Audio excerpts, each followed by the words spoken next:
കരിപ്പൂരിൽ വീണ്ടും സ്വർണം പൊട്ടിക്കൽ സംഘങ്ങൾ സജീവം. പൊട്ടിക്കൽ സംഘമെന്ന് സംശയിക്കുന്ന 13 പേർ പോലീസ് പിടിയിലായി. 2 കാറുകളും ഇരുചക്രവാഹനവും പിടികൂടി.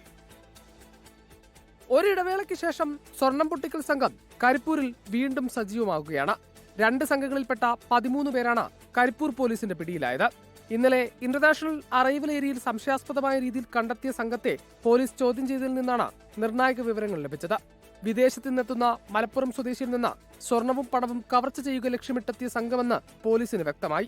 3 വാഹനങ്ങളിലെത്തിയ ഇവരുടെ 2 ഇന്നോവ കാറുകളും ഒരു ഇരുചക്ര വാഹനവും പോലീസ് പിടിച്ചെടുത്തു. നിലവിൽ സൗദിയിൽ ജോലി ചെയ്യുന്ന കണ്ണൂർ പടന്നോട്ട് സ്വദേശി അൻസാറിന്റെയും പരപ്പനങ്ങാടി സ്വദേശി അലി അക്ബറിന്റെയും നിർദ്ദേശപ്രകാരമാണ് തങ്ങൾ കരിപ്പൂരിലെത്തിയതെന്ന് പ്രതികൾ പോലീസിനോട് സ്ഥിരീകരിച്ചിട്ടുണ്ട്. കവർച്ചയ്ക്കുള്ള ആസൂത്രണവും തയ്യാറെടുപ്പ് നടത്തുന്ന വാട്സ്ആപ്പ് ചാറ്റുകളും പോലീസിന് ലഭിച്ചു.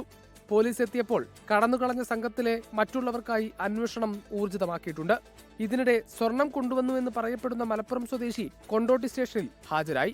24 മലപ്പുറം.